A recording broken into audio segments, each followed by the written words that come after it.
From the NewsChannel 5 network, this is Open Line.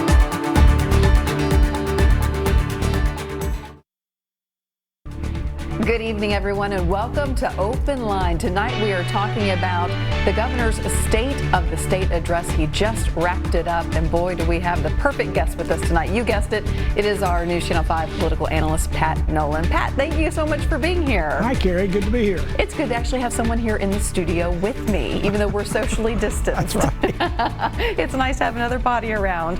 A lot to talk about tonight. Tonight's speech was a little bit of bragging over how the last year has gone despite an enormous amount of challenges, a bit of a pep talk kind of wrapped up like that, and a lot of laying out a plan in between those two things. What did you take away from his speech most of all? A lot of things that he's talked about before. He's talking about a 4% pay raise. He gave some of that pay raise or got it approved by the legislature in the special session that was held about a week ago. He's putting the rest of the money in to take that up to 4%, and state employees will get 4%. He's also indicating that things didn't turn out to be as bad as they once feared, because the sales tax did go down for a while, but it came back up, and some of that's online sales. Because of that, one of the things he's talking about doing, which is about $900 million in deferred maintenance and capital projects, they're doing that because they know they have that money in hand, and that's what you want to have when you're going to do a capital one-time expenditure. This is not something like pay raises can be, and they're putting obviously money in to do that as well. But once you do a pay raise, that's pretty much going to be after something you have to fund every year. A capital thing, once you fund it and it's paid for, then it's over. So I think they're trying to do it that way. A few other things, there's something in there about the TennCare grant, going to a block grant. He's talking about how that's going to create some savings and going to expand the number of people who get services, expand those services as well. Although there's some on the Democratic side who say they'd be better off to go to the Obamacare and expand the whole program.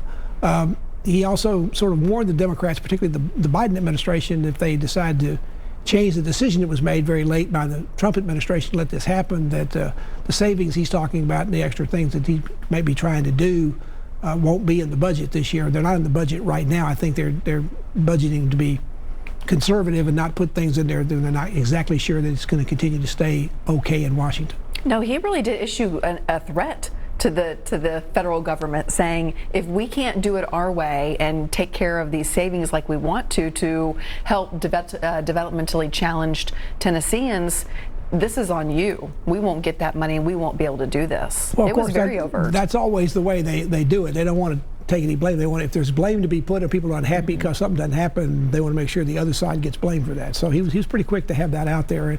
And we'll see. I mean, the Biden administration's got a lot of things going on in Washington right now, and even though this is very important in Tennessee and to a lot of people down here in Tennessee, it's not as big as some of the other things they're dealing with right now. So we'll see if anything happens on that. But for right now, they're talking about wanting to move forward with it, hoping they move forward. I think it's a good thing, but they're not necessarily putting the money in there to start doing some extra things with the savings that they anticipate, because they don't know if those savings will come about if they don't have the block grant. That's right. We do want to remind everybody this is Open Line. We would love to have a three-way conversation with you here. The number's on the screen, 615-737+. If you watch this speech, let us know what you thought. If you'd like to tell us what you'd like to see our state government do more of or less of in the coming year, let us know that too. Of course, we always love hearing from you. 615-737+. Pat, let's jump right back to the thing you already mentioned, but it really was the first thing that he mentioned planning going into this year. That's the $900 million for maintenance, improvements in state buildings, offices, that sort of thing. Also parks. And he says, as a business person, you know never to let that sort of thing lag. And so it's time to take care of it. It's always the easiest thing to let lag, because you can say, well, I'll come and we'll get that next year, because it doesn't have anybody's salary attached to it, things like that. So yeah, it's $30 million for deferred maintenance just in state parks alone. And of course, over time, when you start to go back to do that, it becomes more expensive, and it's sometimes harder to find the money for that reason. And that $900 million is the largest increase ever for that kind of capital campaign to deal with deferred maintenance and other kind of buildings and things. Although there has been some criticism about that from the state Democrats, who've already said tonight that this budget cares more about buildings than it cares about people. Yeah, and we will hear that criticism, I'm sure. He also talked briefly about, as the dust settles on this year, our combined rainy day and also the TennCare reserve funds will amount to $2 billion. And how you see that really depends on if you're a Republican or a Democrat, whether it's a good thing or a bad thing. Well, also, he's talking a little bit in the program tonight. There's been a lot of criticism about the TANF program, the Tennessee Assisting of Needy Temporary Families. Assistance for Needy Families. That has a huge surplus as well. There's been a lot of federal money that's come out. It was almost as large as the state total rainy day fund was. And of course, at the time they asked why it stayed that big, they said, well, we're waiting for a rainy day. And people said, well, if it's not raining this year, when's it going to start raining? Because of the kind of, so he said he's got a program. He didn't give a lot of details about it, but he's going to be coming up with a plan that he says will be strengthening the integrity of the program, will provide families a pathway to prosperity, enhancing protections against fraud, waste, and abuse. A lot of words and a lot of interesting phrases, but not any real details on what that's going to be. There are a couple of Republican legislators who come up with a plan that would spend all of it except for about what they get every year in the funds, which is about $190 million. So it'll be interesting to see what the legislature decides to do. Of course, the governor has got a supermajority of his own party controlling both houses, so you'd think he'd probably be able to come up with something to get that done.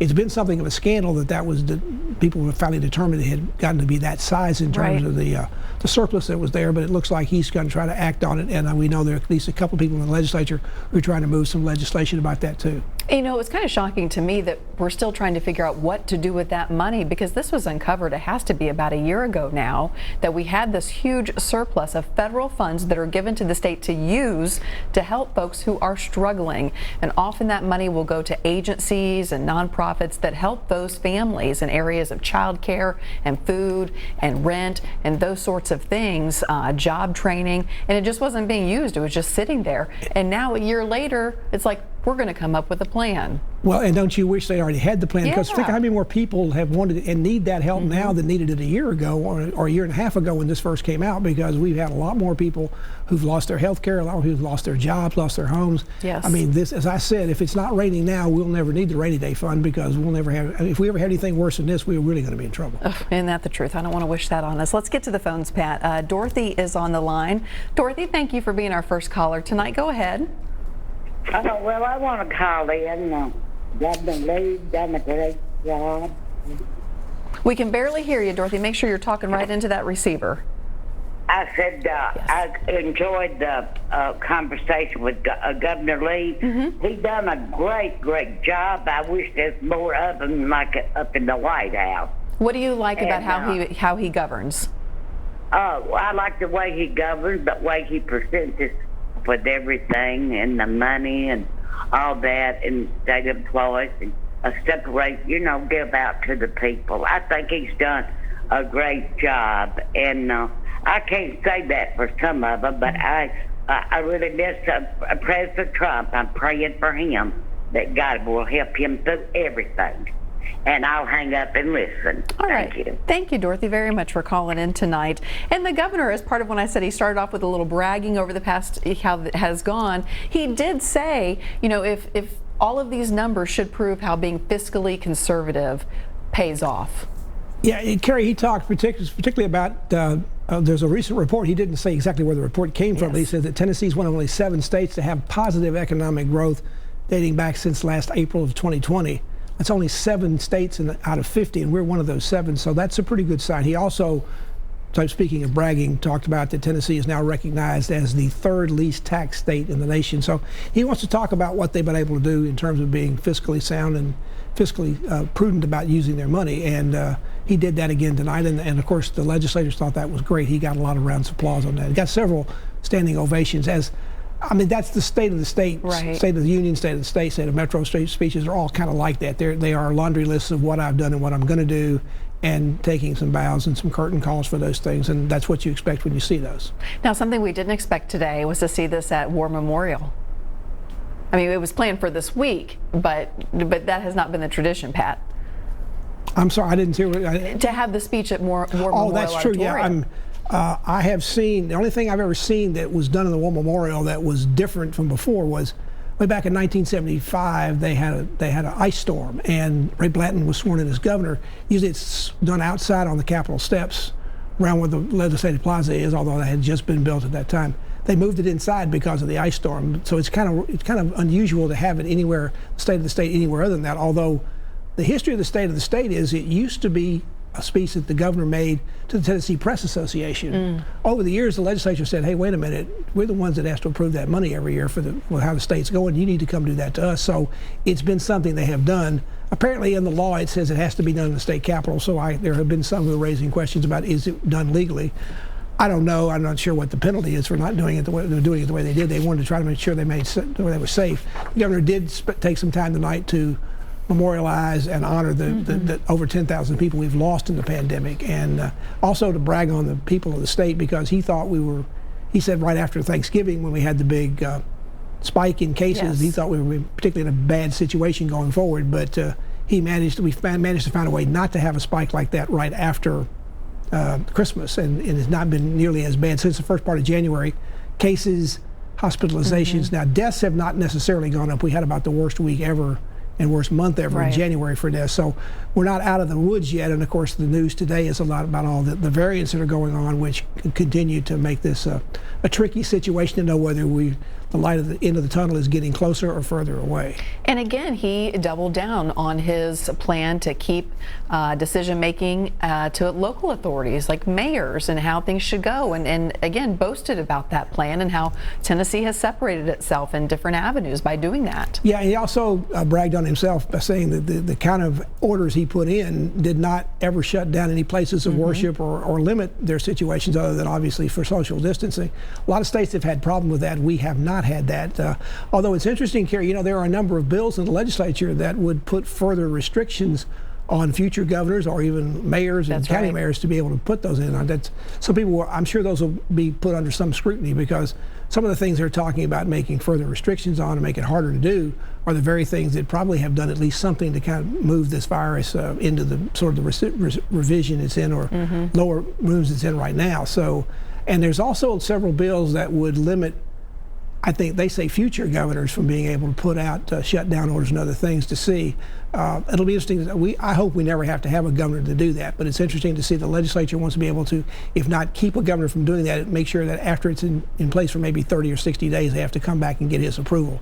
And you can imagine what kind of political Donnybrook it'll be if we ever get back into that, God forbid, and have to go back to the legislature to get approvals of these rules and regulations going forward. It's one thing for an executive to make that decision, but when you put it up to a 99-member House and a 33-member Senate, you've really opened up a can of worms to have to deal with. Not saying it can't be done, but that's, if you want to talk about making legislature and seeing the meat being ground up to make legislation through the meat grinder, that would be one of those situations. Absolutely. Okay, we better sneak in a quick break. I want to remind everybody this is Open Line. We would love for you to be a part of this conversation. Tell us what you think the state needs to do more of in the next year or less of. The number is on your screen, 615-737+. We'll also talk to Pat about teacher pay when we come back. Stay with us.